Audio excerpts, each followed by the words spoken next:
हाँ तो प्यारे दोस्तों, आज अपन देखने वाले हैं नाभिकीय भौतिकी यानी न्यूक्लियर फिजिक्स से जो नीट में पिछले सालों में क्वेश्चंस पूछे गए, उन क्वेश्चन को अपन यहाँ पे अच्छे से देखने वाले हैं। देखिए बच्चों, प्रीवियस ईयर के क्वेश्चन कर लेने से अपने को ये फ़ायदा मिलता है कि आने वाले सालों में जो पेपर आएगा, उस पेपर में किस लेवल के क्वेश्चन होंगे, किस तरीके के क्वेश्चन होंगे और किस टॉपिक से ज़्यादा क्वेश्चंस पूछे जाते हैं, इस चीज़ का अपने को बड़े अच्छे से आइडिया मिल जाता है। और फ़ायदा ये मिलता है कि अपन उन चीज़ों को बहुत अच्छे से तैयार करके जाते हैं और वहाँ पे जब वो क्वेश्चन देखते हैं, पहली बात तो कॉन्फिडेंस अपना बढ़ जाता है और फिर उसको अपन जल्दी से अटेम्प्ट भी कर लेते हैं। यानी जो टाइम लगता है वो भी कम लगता है और वो टाइम बचकर अपन अच्छे क्वेश्चन में दे सकते हैं, तो इसका ये फ़ायदा मिलेगा। तो चलिए इसी उम्मीद और जोश के साथ अपन शुरुआत करते हैं नीट 2021 का क्वेश्चन। क्वेश्चन में क्या बोला है, पढ़िए ध्यान से। कह रहा है कि एक 240 द्रव्यमान संख्या का नाभिक प्रत्येक द्रव्यमान संख्या 120 के दो खंडों में टूटता है। कहना चाहता है कि एक नाभिक है जिसकी द्रव्यमान संख्या है 240। अब ये टूट जाता है दो भागों में, जिसमें प्रत्येक का कितना है, 120 है। ठीक है, कैसे टूटा, तो अपन कह सकते हैं, देखिए x होगा जिसका द्रव्यमान संख्या इसका है 240। ये कितने भागों में टूटा, दो भागों में टूटा, जिसमें एक बन गया होगा y और दूसरा बन गया होगा z। y का अपन कह सकते हैं द्रव्यमान संख्या होगा 120 और इसका भी होगा 120। इसने बोला है कि 120 द्रव्यमान संख्या में टूटता है। चलो ये बात हुई अच्छी। आगे पढ़ते हैं। कह रहा है कि अखंडित तथा खंडित नाभिकों की बंधन ऊर्जा प्रति न्यूक्लियन आपको दी गई है। यानी अपन कह सकते हैं कि अखंडित का मतलब x और खंडित का मतलब y और z। तो x के लिए उन्होंने कहा है कि प्रति न्यूक्लियन बंधन ऊर्जा 7.6 मेगा इलेक्ट्रॉन वोल्ट है और इसके लिए 8.5 मेगा इलेक्ट्रॉन वोल्ट है। आगे क्वेश्चन में पूछा जा रहा है कि इस प्रक्रम में कुल प्राप्त बंधन ऊर्जा क्या होगी। तो दोस्तों इसमें देख सकते हैं कि बंधन ऊर्जा देखें तो Q बराबर अपन क्या लिख सकते हैं, बंधन ऊर्जा किसकी, प्रोडक्ट की, यानी उत्पाद की बंधन ऊर्जा, माइनस अपन कह सकते हैं बंधन ऊर्जा किसकी, अभिकारक की, यानी रिएक्टेंट की। तो यहाँ पे ऐसे लिख सकते हैं। अब आप ये तो जानते ही होंगे कि उत्पाद कौन है और अभिकारक कौन है, तो ये वाले उत्पाद हैं। तो इस केस में बच्चों एक के लिए लिख के दो से गुणा कर देंगे क्योंकि बात तो एक ही है। तो अपन कह सकते हैं इसमें द्रव्यमान संख्या कितनी है, 120 है और 120 है और प्रत्येक की बंधन ऊर्जा यानी प्रति न्यूक्लियन बंधन ऊर्जा आपको दे रखी है कितनी, अखंडित भाग में 8.5। तो ये तो हो गया y के लिए और ऐसे का ऐसे ही किसके लिए होगा, z के लिए। तो इसको किससे गुणा कर देना चाहिए, दो से। ये दो आपको समझ में आना चाहिए। चलिए माइनस कर देते हैं और इसमें कहते हैं कि कितना है 240 और प्रति की कितनी है, प्रति न्यूक्लियन है 7.6। चलिए गुणा करते हैं तो अपन कहेंगे 8.5 इंटू 2 हो जाएगा आपका 17 और 17 इंटू 12 करोगे तो 2040 मेगा इलेक्ट्रॉन वोल्ट आ गया। ठीक है, माइनस जब इसको गुणा करोगे बच्चों तो ये आएगा आपका 1824। जब 1824 माइनस कर दें 2040 में से माइनस कर दें 1824, तो आपका जो आंसर आएगा वो आंसर आएगा आपका 216 मेगा इलेक्ट्रॉन वोल्ट। तो इस तरीके से इसका आंसर आ जाएगा ऑप्शन नंबर 4। तो अपन कह सकते हैं ऐसे क्वेश्चन पहले भी एग्जाम में पूछे गए थे। यदि अपने प्रीवियस ईयर यानी 2021 का बच्चा प्रीवियस ईयर करके जाता तो मेरे को लगता है इस क्वेश्चन को बड़े आराम से कर सकता था, क्योंकि पिछले सालों में ऐसे क्वेश्चन पूछे गए थे। तो आप इंपॉर्टेंट तो समझ ही गए होंगे कि किस तरीके से इंपॉर्टेंस होती है कि जो प्रीवियस ईयर के क्वेश्चन हैं उनको लगा लेने से आने वाले सालों के क्वेश्चन अपन बहुत आसानी से कर सकते हैं। हाँ तो प्यारे दोस्तों, अब देखते हैं नीट 2020 का क्वेश्चन। क्वेश्चन में बोला जा रहा है कि किसी पदार्थ के 0.5 ग्राम के तुल्यांक ऊर्जा है, यानी आपको द्रव्यमान दे रखा है। आइंस्टीन के समीकरण आप अच्छे से जानते होंगे कि E बराबर क्या होता है, m इंटू सी स्क्वायर। ये अपन जानते हैं। m क्या होता है, आप कहते हैं द्रव्यमान। c क्या होता है, निर्वात में प्रकाश का वेग, जिसका मान होता है 3 इंटू 10⁸ मीटर पर सेकंड। चलिए मान रखते हैं। तो E का मान किस में पता करना है, जूल में। तो अपन कह सकते हैं जूल कैसा मात्रक है, ऐसा ही मात्रक है, तो m को भी ऐसा ही में रखना पड़ेगा। तो अपन कह सकते हैं m का मान अपने को किस में दिया है, ग्राम में। तो अपन इसको किलोग्राम में चेंज करें तो कह सकते हैं कि 0.5 और ग्राम की जगह रख सकते हैं 10⁻³ kg। तो ये तो हो गया किलोग्राम में चेंज। c का वैल्यू अपन जानते ही हैं 3 इंटू 10⁸ और उसका भी होल स्क्वायर। चलिए सॉल्व करते हैं। तो अपन यहाँ पे कह सकते हैं कि ये हो जाएगा, अपन इस तरीके से लिख सकते हैं 5 इंटू 10⁻⁴ और जब इसको सॉल्व करेंगे तो 3 इंटू 3 हो जाएगा 9 और 10 की घात हो गया 16। यहाँ पे कह सकते हैं 10 की घात -4 है, यहाँ पे 10 की घात +16 है, तो 10 की घात +12 बच गई यहाँ पे। और 9 इंटू 5 कह सकते हैं 45, तो 45 इंटू 10 की घात कितनी होगी, 12। अपन कह सकते हैं इसको ऐसे लिख सकते हैं 4.5 इंटू 10⁻13 और आंसर किस में आ रहा है, जूल में। तो 4.5 इंटू 10⁻13 जूल, ऐसा ऑप्शन अपने को दिखाई दे रहा है, ऑप्शन नंबर 3। तो मैं कह सकता हूँ ये क्वेश्चन बहुत ही आसान था और लगभग सभी बच्चे ऐसे क्वेश्चन कर देते हैं। तो कई बार नीट में आसान से भी क्वेश्चन आ जाते हैं, तो इसको आपको देखना होगा। तो ये अपन ऐसे ऐसे क्वेश्चन बड़े आराम से कर सकते हैं, इसमें कोई अपने को प्रॉब्लम नहीं होगा। हाँ तो प्यारे दोस्तों, अगला क्वेश्चन देखते हैं। क्वेश्चन है नीट 2020 का। क्वेश्चन में क्या बोला है कि जब यूरेनियम के किसी समस्थानिक, ये दे रखा है यूरेनियम 9235 पर न्यूट्रॉन बमबारी करता है, तो आपका जो बनता है वो क्रिप्टॉन 3689 बनता है। और इसके साथ साथ 3 न्यूट्रॉन के साथ उत्पन्न होने वाला नाभिक क्या होगा आपको बताना है। यानी ये भी बन गया, 3 न्यूट्रॉन भी बन गए, उसके साथ जो नाभिक बनेगा ना वो बताना है। तो इसके लिए अपन लिखते हैं, देखिए अपन कह सकते हैं पहले क्या है, यूरेनियम जो है वो अपन कह सकते हैं 9235 था, और इस पे जो बमबारी करी गई है वो न्यूट्रॉन की है, तो अपन कह सकते हैं न्यूट्रॉन का जो होता है वो 0 1 होता है। इस तरीके से हो गया। अब अपन कह सकते हैं जो बना है उसमें एक तो ये क्रिप्टॉन बना है, तो क्रिप्टॉन के लिए इसने दे रखा है कि ये कितना है 36 है और ये आपका 89 है, ठीक है। अब इसके बाद कह रहा है कि इसमें 3 न्यूट्रॉन भी बने हैं, तो अपन कह सकते हैं एक न्यूट्रॉन के लिए लिख सकते हैं 0 1। तो ऐसे कितने हैं, तो आप कह सकते हैं ऐसे 3 हैं। प्लस यहाँ पे जो नाभिक बना होगा उसको अपन मान लेते हैं एक्स, जिसका परमाणु क्रमांक रहा होगा जेड और द्रव्यमान संख्या रही होगी ए। अब अपन कह सकते हैं समीकरणों को बैलेंस करना अपन को आता है, ऊपर वाला जोड़ देंगे और फिर नीचे वाला जोड़ देंगे। तो सबसे पहले अपन जेड का गणना करते हैं, तो अपन कह सकते हैं यहाँ पे जेड के लिए कह सकते हैं 92 और इसका 0, और यहाँ पे कह सकते हैं 36, और यहाँ पे कह सकते हैं 3 × 0 0 प्लस जेड। जब यहाँ से सोल्व करेंगे अपन 92 में से 36 जाएंगे, 92 में से 36 जाएंगे तो यहाँ पे कह सकते हैं जेड का मान अपना आ जाएगा 56। तो जेड का मान आ गया 56, और जेड का मान 56 एक ही ऑप्शन में, तो पहला ऑप्शन हो गया। फिर भी अपन दूसरे ऑप्शन को भी चेक कर लेते हैं। तो दूसरा ऑप्शन चेक करें दोस्तों, तो अपन यहाँ कह सकते हैं 235, ठीक है, प्लस 1, ये तो हो गया द्रव्यमान संख्या इधर वाले अभिकारक का, और ये जो उत्पाद बना है उसका, तो ये हो गया 89, प्लस यहाँ पे कह सकते हैं 3 × 1 3 हो गया, प्लस यहाँ पे ए। तो यहाँ पे जब इसको सोल्व करते हैं तो अपन ये कह सकते हैं 236 बना, 236 माइनस ये कह सकते हैं 92 बना, और यहाँ पे आ गया ए। तो 236 में से 92 जाएगा तो ए का मान आएगा 144। कितना आएगा 144। तो अपन कह सकते हैं कि ये जो बनता है वो बन गया आपका बेरियम, और जिसका परमाणु क्रमांक आपका है 56 और द्रव्यमान संख्या है 144। तो ऑप्शन नंबर 1 इसका सही उत्तर होगा। ऐसे क्वेश्चन भी प्रीवियस ईयर यानी 2020 से पहले बहुत सारे आए हुए हैं। जिस बच्चे ने वो क्वेश्चन करे तो इस क्वेश्चन को बड़े आराम से उसने अटेम्प्ट करा। तो इस तरीके से काफ़ी आसान क्वेश्चन है नाभिकीय भौतिकी से। हाँ तो प्यारे दोस्तों, आगे वाला क्वेश्चन देखते हैं। क्वेश्चन में कह रहा है कि डीएनए में एक बंध को खंडित करने के लिए आवश्यक ऊर्जा का जो मान दिया गया वो दिया गया है 10⁻⁻20 जूल। डीएनए है, इसमें उसका बंध है, उसको तोड़ने के लिए जो आवश्यक ऊर्जा है ना वो दे रखी है आपको 10⁻⁻20 जूल। अब आपको बताना है कि इस जूल वाले का मान इलेक्ट्रॉन वोल्ट में मान कितना होगा। तो इसके लिए आपको रिलेशन आना चाहिए। रिलेशन अपन जानते हैं कि 1 इलेक्ट्रॉन वोल्ट बराबर कितना होता है 1.6 × 10⁻19 जूल, ठीक है। अब अपने को मान किस में दिया है, अपन यहाँ पे कह सकते हैं अपने को मान दिया है ई का जो मान दे रखा है वो 10⁻⁻20 जूल दे रखा है। तो अपन इसको ऐसे लिख सकते हैं 10⁻⁻20, तो ये हो गया, और ये आपका 1 जूल है। तो यहाँ से बड़ी आसानी से 1 जूल का मान निकाला जा सकता है। तो अपन कह सकते हैं कि 1 जूल बराबर कितना लिख सकते हैं, 1 जूल बराबर लिख सकते हैं 1/1.6 × 10⁻19, और यहाँ पे किस में आ गया इलेक्ट्रॉन वोल्ट में आ गया। चलिए अब इसकी जगह मान रख देते हैं। तो अपन कह सकते हैं कि ये मान आ गया कितना 10⁻20, ये जूल है, तो 1 जूल की जगह अपन क्या रख देंगे, 1 जूल की जगह रख देंगे 1 इलेक्ट्रॉन वोल्ट बटा में 1.6 × 10⁻19, ठीक है। ये इलेक्ट्रॉन वोल्ट में आएगा। जब इसको सोल्व करेंगे तो अपन कह सकते हैं देखो ऊपर बच गया आपका 10⁻1 और इंटू 1 इलेक्ट्रॉन वोल्ट और 1.6। जब अपन 1 में 1.6 का भाग देंगे तो आपका जो उत्तर आएगा वो आएगा 0.625, और 10⁻1 पहले से बचा हुआ है और आंसर इलेक्ट्रॉन वोल्ट में। तो इसको अपन ऐसे भी लिख सकते हैं 0.0, इसमें 10 का डिवाइड और करें तो 0.625 इलेक्ट्रॉन वोल्ट, और ऐसा ऑप्शन देखने जाएंगे तो आपको ऑप्शन देखो 0.06, देखिए 0.06 इसको अप्रोक्स लिख सकते हैं।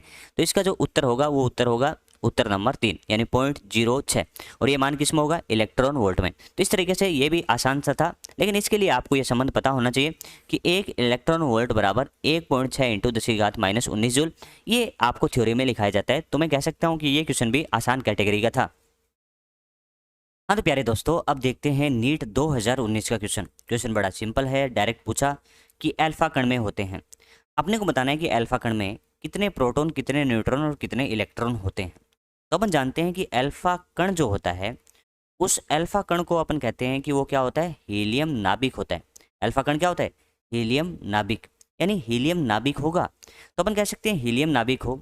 तो अपन बात करें हीलियम के बारे में, तो हीलियम को अपन कह सकते हैं कि परमाणु क्रमांक 2 होगा, द्रव्यमान संख्या 4 होगी, और अपन कह सकते हैं हीलियम नाभिक होगा तो इसमें अपन कह सकते हैं ये इसका नाभिक होगा, और इसके इस तरफ 2 इलेक्ट्रॉन भी घूम रहे होंगे। लेकिन अपन कहेंगे उन इलेक्ट्रॉन को अपन नहीं लेंगे, क्योंकि अपने को क्या पता है, हीलियम नाभिक। तो हीलियम नाभिक है तो अपन कह सकते हैं नाभिक में या प्रोटॉन और या न्यूट्रॉन। तो अल्फा कण को अपन हीलियम+2 से भी दर्शाते हैं। हीलियम+2 का मतलब होगा 2 इलेक्ट्रॉन अपन यहाँ से निकाल दें। तो इसमें अपन बात करें इलेक्ट्रॉन तो नहीं होंगे, तो इलेक्ट्रॉन नहीं होंगे तो ये ऑप्शन कट गया, ये इलेक्ट्रॉन नहीं होगा, इसमें भी कट गया। तो या तो प्रोटॉन होंगे या फिर न्यूट्रॉन होंगे। तो अपन कह सकते हैं देखो ये जो संख्या होती है वो प्रोटॉन की संख्या के बराबर होती है, तो अपन कह सकते हैं यहाँ पे 2 प्रोटॉन होंगे। और अब आपको निकालना है न्यूट्रॉन की संख्या, तो कह सकते हैं कि न्यूट्रॉन क्या होते हैं, A-Z। A-Z आप करोगे तो आपको क्या मिलेगा, ए मतलब परमाणु द्रव्यमान संख्या और जेड होता है परमाणु क्रमांक। तो अपन कह सकते हैं 4 - 2, तो उत्तर आया 2। तो 2 आपके पास क्या होंगे, न्यूट्रॉन। तो इस तरीके से अपन कह सकते हैं कि अल्फा कण होता है हीलियम नाभिक, उसमें 2 होते हैं प्रोटॉन और 2 होते हैं न्यूट्रॉन। तो इस तरीके से ऑप्शन नंबर 1 आपका सही उत्तर हो जाएगा। और प्यारे दोस्तों अब देखते हैं नीट 2016 का क्वेश्चन में कह रहा है कि जब द्रव्यमान स्मॉल m जिसका वेग v है से गतिमान कोई अल्फा कण, यानी स्मॉल m द्रव्यमान v वेग से गतिमान कोई अल्फा कण ZE आवेश के किसी भारी नाभिक पर बमबारी करता है, तो उस नाभिक से निकटतम उपगमन की दूरी या पहुंच की दूरी m पर किस प्रकार निर्भर करेगी। तो अपन कह सकते हैं कि मान लीजिए नाभिक यहाँ पे हो, ये नाभिक हो गया, और अपन कह सकते हैं जो अल्फा कण है वो यहाँ से चलता हुआ जा रहा है। इस पे अपन कह सकते हैं कि इसमें, या अपन मान सकते हैं बहुत दूर से आ रहा है, तो बहुत दूर से आ रहा है तो इनके बीच की बहुत ज़्यादा दूरी होने की वजह से यहाँ पे अपन कह सकते हैं कि स्थितिज ऊर्जा जो होगी उसका मान 0 होगा, और यहाँ पे अपन कह सकते हैं केवल और केवल गतिज ऊर्जा होगी। तो यहाँ पे अपन यांत्रिक ऊर्जा संरक्षण में कह सकते हैं काइनेटिक इनिशियल, पोटेंशियल इनिशियल, यानी प्रारंभिक गतिज ऊर्जा प्लस प्रारंभिक स्थितिज ऊर्जा, इन दोनों का योग इसके बराबर होगा फाइनल गतिज ऊर्जा और फाइनल स्थितिज ऊर्जा के। अपन कहें प्रारंभिक गतिज ऊर्जा तो उसका मान होगा 1/2 m × v²। अपन कह रहे हैं बहुत दूर से आ रहा है तो स्थितिज ऊर्जा 0। काइनेटिक फाइनल अपन कह सकते हैं इसका चाल घटते जाएगा और निकटतम पहुंच पे जाके एक कण रुक जाएगा, तो उस पर अपन कह सकते हैं काइनेटिक कितना हो गया, 0। लेकिन वहाँ पे पोटेंशियल एनर्जी है, और पोटेंशियल एनर्जी आप जानते हो कि Q1Q2/R होता है। तो Q1 आप कह सकते हो इसमें ZE है, और Q2 आप कह सकते हो अल्फा कण। तो अल्फा कण में आप जानते हैं कि हीलियम+2 होता है। इससे पहला क्वेश्चन अपन ने देखा कि हीलियम+2 को ही अल्फा कण कहते हैं, यानी हीलियम नाभिक। तो अपन कह सकते हैं आवेश की बात करें तो 2E होगा, तो 2 × E। तो इस तरीके से आपने समझा, ये तो आपका है ZE, और ये आपका है 2 × E बटा अपन कह सकते हैं R। चलिए इसको सोल्व करते हैं, तो अपन कह सकते हैं 1/2 mv², और यहाँ पे लिख सकते हैं कि Z और 2 यहाँ पे ले आते हैं इंटू E²/R। अपने को क्या पता करना है, अपने को पता करना है कि जो उपगमन की दूरी है यानी निकटतम पहुंच की दूरी है वो द्रव्यमान पे किस प्रकार निर्भर करेगी। तो अपन यहाँ पे बात कर सकते हैं कि जो R है वो यहाँ पे है और M है वो यहाँ पे है, तो अपन कह सकते हैं R व्युत्क्रमानुपाती होगा M के। तो इस तरीके का संबंध अपन देखें तो कह सकते हैं ऐसा संबंध कहाँ पे है कि R व्युत्क्रमानुपाती M, तो ऑप्शन नंबर 1 इसका सही उत्तर हो जाएगा। तो इस तरीके से अपन कह सकते हैं ये वाला अपन रदरफोर्ड के प्रयोग में भी देखते हैं कि जो रदरफोर्ड में जिस तरीके से अल्फा कण जो इसके निकटतम पहुंचता है उसी तरीके से ये क्वेश्चन बनाया गया। तो ये भी अपन कह सकते हैं कि सिंपल कैटेगरी का क्वेश्चन है। हाँ तो प्यारे दोस्तों आगे वाला क्वेश्चन देखें। क्वेश्चन में बोला है कि विरामावस्था में यूरेनियम का एक नाभिक, विरामावस्था में कोई यूरेनियम का एक नाभिक है जो थोरियम तथा हीलियम नाभिकों में स्थित होता है, यानी टूट जाता है। तो सबसे पहले आपको दिया गया है यूरेनियम। तो आप जानते हैं कि यूरेनियम जो होता है उसका परमाणु क्रमांक होता है 92, और इसमें अपन कह सकते हैं कि जो द्रव्यमान संख्या होगी वो 238 होगी। ये किस में टूटा, ये टूटा थोरियम में। तो थोरियम का अपन जानते हैं 90, और यहाँ पे अपन कह सकते हैं 234, और इसमें एक हीलियम यानी अल्फा कण, तो अपन कह सकते हैं हीलियम 2 4। इस तरीके से बन गया। अब आपको आगे क्वेश्चन में क्या पूछा है, देखो कि हीलियम नाभिक की गतिज ऊर्जा थोरियम नाभिक से कम होगी। तो यहाँ पे तो गतिज ऊर्जा की बातें कर रही है इस ऑप्शन और इस ऑप्शन में। उसके बाद इस ऑप्शन में संवेग की बात कर रहे हैं। तो संवेग कैसे होगा सुने। अपन कह सकते हैं कि सबसे पहले ये यूरेनियम था ना, वो किस में था, विराम में था। अब विराम में है और इसमें जो बल लगे हैं वो कौन से बल लगे हैं, वो लगे हैं आंतरिक बल। कौन से बल लगे हैं, आंतरिक बल। तो अपन कह सकते हैं कि इस पे बाह्य बल यानी कुल बाह्य बल कितना है, 0 है। विराम में होने से प्रारंभिक संवेग कितना हो गया, 0 हो गया। तो प्रारंभिक संवेग 0 है, तो मैं कह सकता हूं कि आंतरिक बल लगे तो बाह्य बल यानी एफ एक्सटर्नल कितना हो गया 0। तो अपन कह सकते हैं इसमें क्या लग सकता है, संवेग संरक्षण लग सकता है। तो संवेग संरक्षण लग सकता है, तो संवेग संरक्षण पहले 0 है यानी इनिशियल 0 है, तो फाइनल भी क्या होगा 0 होगा। तो फाइनल 0 कैसे हो सकता है, अपन कह सकते हैं कोई भी कण जैसे विरामावस्था में रखा हुआ ऐसे है, तो इसमें से एक कण अपन कहें कि इस तरीके से भाग रहा है और दूसरा कण इस तरीके से भागेगा, तो एक का संवेग धनात्मक होगा तो दूसरे का ऋणात्मक होगा। और अपन कह सकते हैं कि संवेग एक सदिश राशि है, तो उनका कुल योग कितना हो जाएगा 0, लेकिन परिमाण में इन दोनों का मान क्या होगा बराबर होगा, दिशा में विपरीत होगा, तभी तो जुड़ के आंसर 0 आएगा। तो अपन कह सकते हैं यहाँ पे संवेग किसका, संवेग यहाँ पे अपन कह सकते हैं थोरियम का। देखिए यहाँ पे मैं केवल और केवल परिमाण लिख रहा हूँ कि थोरियम का संवेग बराबर होगा हीलियम के संवेग के, तो संवेग बराबर होंगे। तो इसमें ये वाला कम और अधिक संवेग वाला तो गलत हो गया। अब अपने को बताना है गतिज ऊर्जा, तो गतिज ऊर्जा का फॉर्मूला होता है k बराबर पी स्क्वायर बटा 2m। तो यहाँ पे अपन कह सकते हैं देखो k बराबर पी स्क्वायर बटा 2m में p जो आपका है वो आपका संवेग है जो कि नियत है, तो अपन कह सकते हैं कि काइनेटिक एनर्जी यानी गतिज ऊर्जा व्युत्क्रमानुपाती होगी m की, और अपन कह सकते हैं जिसका m कम होगा उसकी गतिज ऊर्जा ज़्यादा होगी। तो यहाँ पे अपन कह सकते हैं हीलियम का द्रव्यमान कम होने से उसकी गतिज ऊर्जा ज़्यादा होगी। तो अपन यहाँ पे लिख सकते हैं हीलियम नाभिक की गतिज ऊर्जा थोरियम नाभिक से अधिक होगी, तो ऑप्शन नंबर 2 इसका सही उत्तर हो जाएगा। तो इस तरीके से अपन कह सकते हैं ये तो यांत्रिकी यानी मैकेनिक्स का क्वेश्चन था, इसमें तो आपको पता होना चाहिए कि हीलियम और थोरियम में हल्का कौन होता है, ये तो अपन बचपन से जानते हैं कि हीलियम में हल्का होता है। और यहाँ पे अपन कह सकते हैं विराम में रखा हुआ अचानक से टूटता है तो आंतरिक बलों के कारण टूटता है, तो इस पर बाह्य बल नहीं लगता। तो संवेग संरक्षण से दोनों का संवेग यानी थोरियम और हीलियम का संवेग बराबर होगा, दिशा विपरीत होगी, तभी तो जुड़ के 0 होगा, और 0 पहले है तो बाद में भी 0 होगा, तो संवेग संरक्षित रहेगा। और अपन कह सकते हैं गतिज ऊर्जा उसकी ज्यादा होगी जिसका द्रव्यमान कम होगा। तो इस तरीके से इस क्वेश्चन में अपन आसानी से ऑप्शन नंबर 2 कर गए। हाँ तो दोस्तों आगे वाला क्वेश्चन देखते हैं। क्वेश्चन में बोला है कि लिथियम तथा हीलियम की प्रति न्यूक्लियन बंधन ऊर्जा आपको बता रखी है कि 5.6 मेगा इलेक्ट्रॉन वोल्ट तो आपकी लिथियम की होगी और 7.06 हीलियम की होगी। अब आपसे पूछा है कि जो अभिक्रिया दे रखी है ये वाली अभिक्रिया, इस अभिक्रिया के लिए आपको मुक्त ऊर्जा Q का मान आपको बताना है। तो Q का मान अपने को बताना है, तो ऐसा क्वेश्चन अपन पहले भी कर चुके हैं। तो Q बराबर क्या होता है अपन जानते हैं कि बंधन ऊर्जा किसकी, उत्पाद की, माइनस कर देना है बंधन ऊर्जा किसकी, अभिकारक की। ये तो इसका हो गया फॉर्मूला। अब ये बंधन ऊर्जा कैसे निकालेंगे, तो अपने को देखिए बंधन ऊर्जा प्रति न्यूक्लियन दे रखी है और अपन यहाँ पे कह सकते हैं कि उत्पाद जो होगा वो हीलियम होगा, और हीलियम अपन कह सकते हैं 1 और ये 2 हैं, तो एक के लिए लिख लेते हैं। तो एक के लिए अपन लिखे हैं तो अपन कह सकते हैं कि बंधन ऊर्जा प्रति न्यूक्लियन आपको दे रखी है 7.06, ये तो प्रति न्यूक्लियन है। अपने को हीलियम के लिए निकालनी है तो 4 से क्या करना पड़ेगा, गुणा करना पड़ेगा। और ऐसे कितने हीलियम है, 2 हीलियम है, तो फिर अपन कहेंगे 2 से गुणा और करेंगे, ठीक है। तो ये तो हो गया आपका उत्पाद यानी प्रोडक्ट की बात। अब बात किसकी करते हैं, अभिकारक की, यानी अपने को बात करनी है अभिकारक की। तो अभिकारक के केस में अपन देखें लिथियम भी है हाइड्रोजन भी है। लिथियम का क्वेश्चन में दिया गया है, हाइड्रोजन के बारे में कुछ नहीं दिया। तो हाइड्रोजन के लिए बंधन ऊर्जा प्रति न्यूक्लियन जो होती है वो लगभग 0 के बराबर होती है, और क्वेश्चन में दिया भी नहीं है तो अपन इसको नहीं लेंगे यानी इसको 0 मान लेंगे। अब बात करते हैं लिथियम की। तो लिथियम के लिए अपन कह सकते हैं प्रति न्यूक्लियन बंधन ऊर्जा दे रखी है 5.6, और गुणा अपन कर सकते हैं इस द्रव्यमान संख्या से यानी 7 से। चलिए इसको सोल्व करते हैं। तो अपन कह सकते हैं कि यहाँ से 7 इंटू अपन कह सकते हैं 8 से लगभग गुणा करना होगा, तो ये कह सकते हैं लगभग जो मान आएगा वो 56.48 आ जाएगा, ठीक है। यहाँ पे अपन कह सकते हैं 7 इंटू 5 35, और थोड़ा सा अपन ज़्यादा कहेंगे इससे आएगा, तो ये मान आएगा 39.2। जब इसको अपन माइनस कर देंगे तो माइनस करेंगे तो ये उत्तर आएगा आपका 17.3, और ये सारे डेटा किस में चल रहे थे, मेगा इलेक्ट्रॉन वोल्ट में। तो अपना जो आंसर आया वो आ गया 17.3 मेगा इलेक्ट्रॉन वोल्ट यानी ऑप्शन नंबर 4। तो अपन कह सकते हैं कि 2000 जो 14 का क्वेश्चन है वैसे सही क्वेश्चन किस में आया था, 2021 में क्वेश्चन। तो अपन कह सकते हैं आइडिया तो लगा ही सकते हैं कि जैसे प्रीवियस ईयर के क्वेश्चन आते हैं वैसे से ही आते हैं, ठीक है। ये आपको अच्छे से समझ में आ रहा होगा। हाँ तो दोस्तों अब देखते हैं नीट 2013 का क्वेश्चन। क्वेश्चन में बोला जा रहा है कि संलयन प्रक्रम के द्वारा हाइड्रोजन की कुछ मात्रा का हीलियम में परिवर्तन होता है। यानी अपन कह सकते हैं इसको देखें तो अपन कह सकते हैं हाइड्रोजन का ये नाभिक इस दूसरे हाइड्रोजन के नाभिक के साथ मिलकर ऐसे बना रहा है हीलियम, और अपन कह सकते हैं कि इसमें द्रव्यमान स्थिति जो हुई है यानी मास डिफेक्ट हुआ है, यानी जो द्रव्यमान में कमी आई है उसका मान इन्होंने यहाँ पे दे रखा है। इसका मान यानी डेल्टा एम की मैं बात करूँ तो डेल्टा एम का मान आपको दे रखा है 0.028666, और यहाँ पे अपन कह सकते हैं म्यू, यानी इसका मतलब है एटॉमिक मास यूनिट। और इसमें अपने से पूछा है कि प्रति न्यूक्लियन मुक्त ऊर्जा कितनी होगी।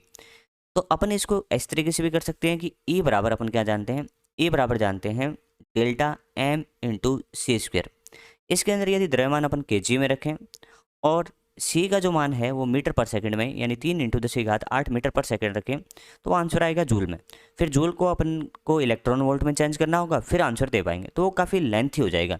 और क्वेश्चन वाले ने खुद भी ये दिया है कि जो 1 म्यू है उसका वैल्यू 931 मेगा इलेक्ट्रॉन वोल्ट है। तो क्वेश्चन अपने लिए बिल्कुल ही आसान हो गया। तो अपन यहाँ पे डायरेक्ट ही लिख सकते हैं कि E बराबर देखो delta M into C square.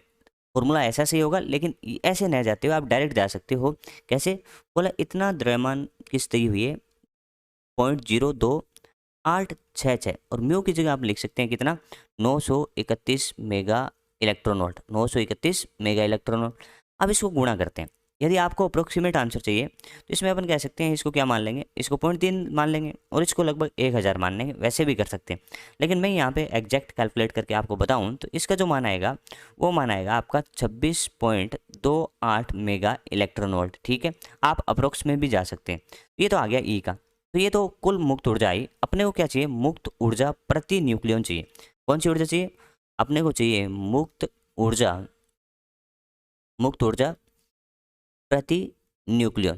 तो मुक्त ऊर्जा प्रति न्यूक्लियन कैसे आएगी? तो अपन कह सकते हैं, देखते हैं। ये प्रति न्यूक्लियन की बात करूं तो अपन कह सकते हैं हीलियम के लिए इसको चाहिए। तो यहाँ पे कह सकते हैं कि किससे डिवाइड कर सकते हैं? 4 से। तो 4 से अपन डिवाइड करें तो कितना आंसर आएगा? तो अपन कह सकते हैं 26.28/4 करूँ तो ये जो उत्तर आपका लगभग आएगा वो आएगा 6.678 मेगा इलेक्ट्रॉन वोल्ट। तो ऐसा ऑप्शन अपन देखें 6.67, तो ऐसा ऑप्शन मिलेगा ऑप्शन नंबर 4।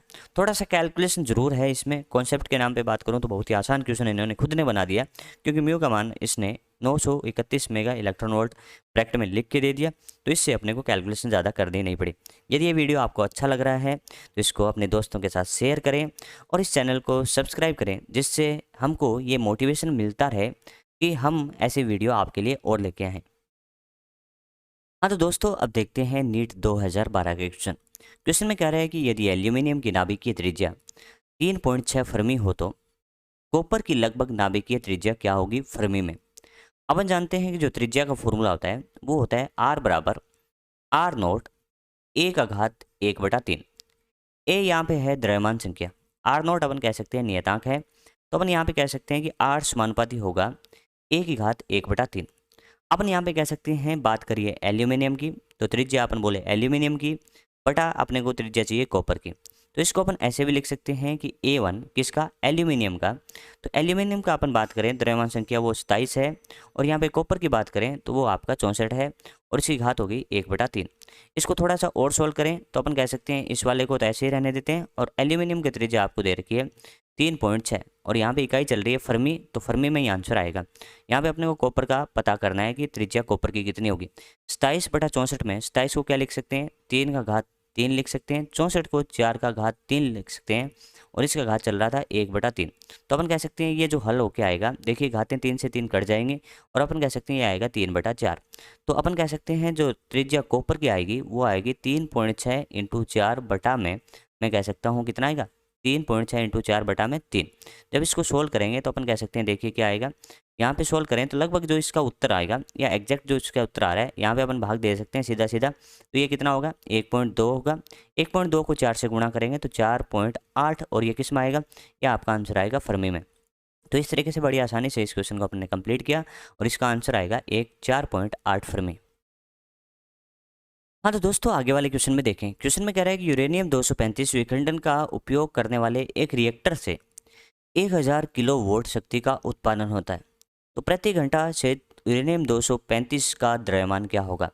अपन जानते हैं कि आइंस्टीन के समीकरण से E बराबर क्या होता है? डेल्टा M इंटू सी स्क्वायर, ये फॉर्मूला होता है। अपने को यहाँ पे द्रव्यमान बताना है प्रति घंटा कितना से होगा, यानी खत्म हो रहा होगा। इसके लिए अपन कह सकते हैं कि डेल्टा M जो होगा वो क्या आएगा? E/c² आएगा। लेकिन अपने को जो यहाँ पे मान दिया है वो वोट में दिया है, मैं कह सकता हूँ यहाँ पे शक्ति है। तो अपन क्या करते हैं, और अपने को द्रव्यमान भी क्या चाहिए? प्रति घंटे चाहिए। तो यहाँ पे अपन क्या कर सकते हैं? डेल्टा टी यानी समय से भाग दे सकते हैं। यहाँ पे समय से भाग देंगे तो यहाँ पे भी आपको समय से भाग देना पड़ेगा। तो आप कह सकते हैं कि E/डेल्टा टी आपका क्या हो जाएगा? E/डेल्टा टी को मैं देखूँ तो ये शक्ति हो जाएगा, तो ये P हो गया, और बटा c²।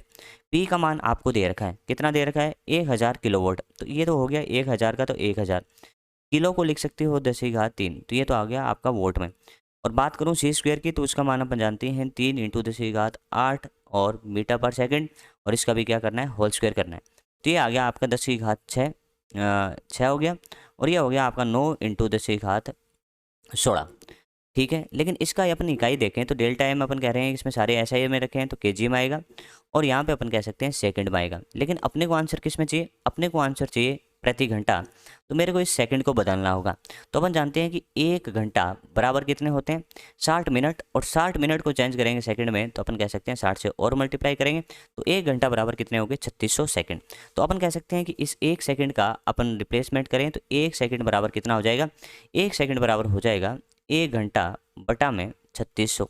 ठीक है, चलिए इससे अपन कहते हैं कि अब डेल्टा एम बटा डेल्टा टी, यानी अपन कह सकते हैं द्रव्यमांशति प्रति घंटा निकालें, तो जो भी आंसर आया है ये 10⁶ बटा 9 इंटू 10⁻16, इसको अपन कहेंगे यहाँ पे सेकंड था तो सेकंड की जगह रखेंगे 1 बटा 3600, ये 3600 चला जाएगा यहाँ पे गुणा होने के लिए, तो ये आ गया आंसर।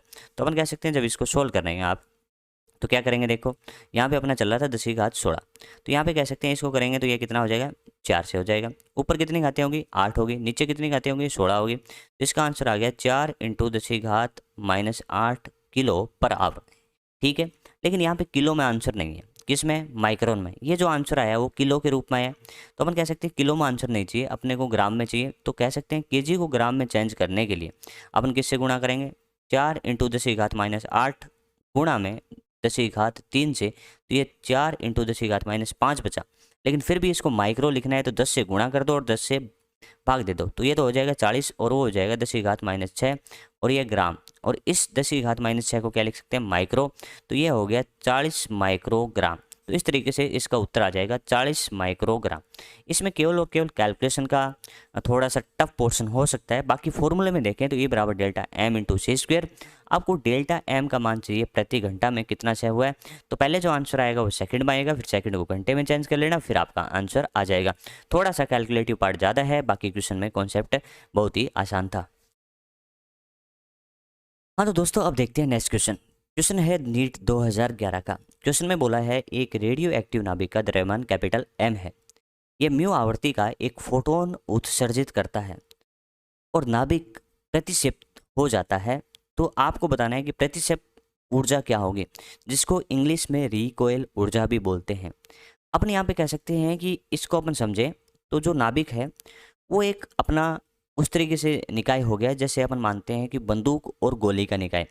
तो बंदूक और गोली के निकाय में अपन कह सकते हैं जैसे ही उससे गोली दागते हैं तो गोली आगे की तरफ चलती है तो बंदूक पीछे की तरफ चलती है। अपन कह सकते हैं कि पहले ये दोनों विरामावस्था में हैं, तो पहले संवेग इनका शून्य था निकाय का, बाद में अपन कह सकते हैं निकाय का संवेग शून्य होना चाहिए। तो इसके लिए अपन कह सकते हैं गोली का संवेग अपन धनात्मक लें तो बंदूक का संवेग यानी पीछे की तरफ ऋणात्मक होगा, और कुल मिला के जो सदिश योग करेंगे संवेग का उसका मान शून्य आएगा। तो अपन कह सकते हैं ये सारी की सारी रेडियो एक्टिविटी में जो क्रिया होती हैं वो आंतरिक बलों के कारण होती है। तो मैं कह सकता हूँ कि बाह्य बल यहाँ पे शून्य होगा, तो यहाँ पे संवेग संरक्षण तो मान्य है। चलिए संवेग संरक्षण मान्य, तो अपने को ऊर्जा निकालनी है, तो अपन कह सकते हैं जो ऊर्जा आएगी उस ऊर्जा के लिए जब संवेग संरक्षित हो तो पी स्क्वायर बटा 2m बेस्ट फॉर्मूला होगा। पी स्क्वायर बटा 2m, m अपने को दिया गया है। अब बात आती है p का, तो अपन कह सकते हैं संवेग तो दोनों का बराबर होगा, तो अपन फोटोन के लिए संवेग निकाल सकते हैं। फोटोन के संवेग का p बराबर फॉर्मूला होता है p बराबर h/लैम्डा, और आप लैम्डा को क्या लिख सकते हो, आप लैम्डा को लिख सकते हो क्या, लैम्डा को लिख सकते हो c/म्यू, तो c/न्यू लिख दें ऐसे। ठीक है, तो अब इसकी जगह मान रख दो, तो आप कह सकते हो ये क्या आ गया, p की जगह बात करूँ तो p की जगह इसका होल स्क्वायर होगा तो h स्क्वायर न्यू स्क्वायर बटा में c स्क्वायर और गुणा में 2m। तो इस तरीके से अपन कह सकते हैं कि h स्क्वायर न्यू स्क्वायर बटा में c स्क्वायर और 2 इंटू एम। तो ऑप्शन नंबर 2 इसका सही उत्तर हो जाएगा। तो इसमें फोटोन का संवेग का फॉर्मूला आपको आना चाहिए, और दूसरा अपन वो फॉर्मूला यूज़ करेंगे जिसमें संवेग आए, क्योंकि यहाँ पे संवेग संरक्षण लगता है। ठीक है, तो अच्छे से समझ में आया होगा ऐसी मैं उम्मीद करता हूँ। हाँ तो दोस्तों आगे वाला क्वेश्चन देखिए। क्वेश्चन में कह रहा है कि कोई नाभिक है जिसके लिए इसने दिया है कि जिसका परमाणु क्रमांक n है, द्रव्यमान संख्या m है, वो एक अल्फा कण 2 बीटा कण का उत्सर्जन करता है। तो आपको बताना है कि जो परिणामी नाभिक का बचा है वो क्या होगा। तो अपन यहाँ पे बड़े आराम से लिख सकते हैं। कैसे लिख सकते हैं, तो अपन कह सकते हैं सबसे पहले अपन देखें कि अपने पास जो नाभिक था वो x था, और x के केस में अपन यहाँ पे कह सकते हैं ये n था और ये आपका m था। अब अपन कह सकते हैं कि इससे उत्सर्जन किसका हुआ है, तो उत्सर्जन इससे हुआ है आपका अल्फा का, और 2 बीटा का। तो अपन मान लेते हैं कि जो बचा होगा वो y बचा होगा, और उस y के लिए अपन कह सकते हैं कि उसका परमाणु क्रमांक का मान रहा होगा z और उसका द्रव्यमान संख्या रहा होगा a। तो चलिए ये तो अपने को पता करना है, लेकिन यहाँ पे अपन हीलियम की बात करें तो हीलियम के लिए अपन लिख सकते हैं कि हीलियम के लिए 2 4 इस तरीके से बड़े आराम से लिख सकते हैं। और अपन कहें कि 2 बीटा कण है तो अपन कह सकते हैं एक बीटा का जो, और बीटा में भी कौन सा माइनस बीटा, तो उस केस में अपन लिख सकते हैं -1 और यहाँ पे 0। ठीक है, चलिए अब समीकरण बनाते हैं। अपन यहाँ पे कहते हैं कि सबसे पहले z को बराबर करें सभी के, तो यहाँ पे n होगा, तो ये तो हो गया आपका अभिकारक के लिए। उत्पाद की बात करें तो अपन कह सकते हैं z प्लस 2 और यहाँ पे अपन लिख सकते हैं कितना -2।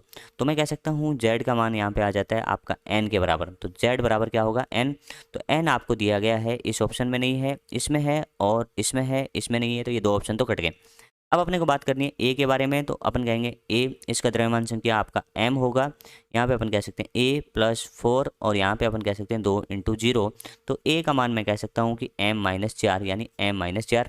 तो अपन कह सकते हैं इसमें m-6 दे रखा है, तो इस वजह से ये गलत हो गया। तो ऑप्शन नंबर 3 इसका सही हो जाएगा, जिसमें x में अपने को यहाँ पे ये दिया है n और ये दिया है m-4। तो ये आसान सा क्वेश्चन था, तो इसमें अपने को कोई दिक्कत नहीं हुई। हाँ तो दोस्तों, इस क्वेश्चन में बोला है कि संलयन अभिक्रिया उस ताप पर होती है क्योंकि 4 ऑप्शन आपको दे रखे हैं। पहला ऑप्शन कह रहा है कि नाभिक उस ताप पर विखंडित होते हैं। दूसरा कह रहा है कि परमाणुओं का आयनीकरण उस ताप पर हो जाता है। और तीसरा ऑप्शन बोला है कि उस ताप पर गतिज ऊर्जा नाभिकों के बीच कूलाम प्रतिकर्षण बल को पार कर सकती है। और फोर्थ ऑप्शन दिया है कि अणु उस ताप पर विखंडित होते हैं। तो सबसे पहले तो आपको पता होना चाहिए कि नाभिकीय जो संलयन होता है वो होता क्या है। क्या नाभिकीय संलयन के अंदर विखंडित होते हैं क्या? तो अपन कह सकते हैं नाभिकीय संलयन में विखंडित नहीं होते। नाभिकीय संलयन में क्या होते हैं, दो हल्के नाभिक एक दूसरे को आकर्षण से, देखिए अपन कह सकते हैं नाभिक के अंदर प्रोटॉन प्रोटॉन होंगे तो उसमें बीच में प्रतिकर्षण भी होगा, लेकिन जब इसका नाभिकीय आकर्षण उस कूलाम वाले प्रतिकर्षण से ज़्यादा हो जाए तो अपन कह सकते हैं मिलकर उससे बड़ा नाभिक बनाता है। समझ में आया? क्या होता है, नाभिकीय संलयन के अंदर दो हल्के नाभिक नाभिकीय आकर्षण कूलाम आकर्षण से ज़्यादा हो जाता है तो आपस में मिलकर एक बड़ा नाभिक का निर्माण करते हैं या भारी नाभिक का निर्माण करते हैं। तो इसके लिए क्या चाहिए, क्योंकि अपन कह सकते हैं पास पास आ रहे होंगे तो इनके लिए उस कूलाम प्रतिकर्षण को कम करने के लिए ऊर्जा की आवश्यकता होगी, और वो गतिज ऊर्जा मिल सकती है आपको कब, उस ताप पर। ये अपन केटीजी में भी पढ़ते हैं कि जितना ताप ज़्यादा होगा उसकी गतिज ऊर्जा उतनी ही ज़्यादा होगी। तो अपन कह सकते हैं विखंडित वाला गलत हो गया, ये विखंडित वाला गलत हो गया, आयनीकरण वाली कोई बात नहीं है। और अपन कह सकते हैं कि आकर्षण से मिलकर एक बड़ा या भारी नाभिक का निर्माण करते हैं, तो इस पे चाहिए उसको उच्च गतिज ऊर्जा, जो इसके नाभिकों के बीच में आकर्षण जो हो वो उसके प्रतिकर्षण से कहीं ज़्यादा हो और फिर ये मिल जाए। तो इस तरीके से ऑप्शन नंबर 3 इसका सही उत्तर हो जाएगा। चलिए दोस्तों आगे वाला क्वेश्चन देखते हैं। क्वेश्चन में बोला है कि 1/2 mv² ऊर्जा का एक अल्फा कण नाभिक ZE आवेश के एक भारी नाभिकीय लक्ष्य पर टकराता है, तो अल्फा नाभिक के लिए समीपतम पहुंचने की दूरी निम्नांकित में से किसके अनुक्रमानुपाती होगी। बात यहाँ पे मैं करूँ तो मैं कह सकता हूँ कि जो गतिज ऊर्जा अल्फा कण के पास है वो निकटतम पहुंच की दूरी पर गतिज ऊर्जा का जो पूरा का पूरा कन्वर्जन है वो किस में हो जाएगा, स्थितिज ऊर्जा में हो जाएगा। ये आप समझ रहे हैं, जैसे जैसे वो इसके पास जाएगा, यानी मान लीजिए ये भारी आपका नाभिक है, इस भारी नाभिक के पास जैसे ही वो अल्फा कण जा रहा है तो अपन कह सकते हैं इसका वेग कम हो रहा होगा, और कम होते होते यहाँ तक अपन कह सकते हैं घटकर 0 हो जाएगा। तो इस केस में अपन कह सकते हैं जो गतिज ऊर्जा थी वो किस में कन्वर्ट होगी, स्थितिज ऊर्जा में कन्वर्ट होगी। तो मैं कह सकता हूँ कि गतिज ऊर्जा में जितनी हानि हुई है उतना ही स्थितिज ऊर्जा में लाभ हुआ है। अपने को गतिज ऊर्जा में हानि को लिखना है 1/2 mv² से, और अपन जानते हैं कि आवेश के लिए जो स्थितिज ऊर्जा का फॉर्मूला होता है वो होता है कि स्थितिज ऊर्जा का फॉर्मूला देखें जिसको u से अपन दर्शाते हैं, तो k q1 q2 बटा उन दोनों के बीच की दूरी। तो k और q1 की बात करें तो अपन कह सकते हैं अल्फा कण, तो अल्फा कण में जो आवेश होता है वो 2e होता है, और इसके अंदर जो आवेश दिया वो ZE है और बटा r। चलिए इसको सॉल्व करते हैं, तो यहाँ पे कह सकते हैं 1/2 mv², और यहाँ पे जब इसको सॉल्व करोगे तो 2 इधर आ जाएगा, k ZE² बटा में r।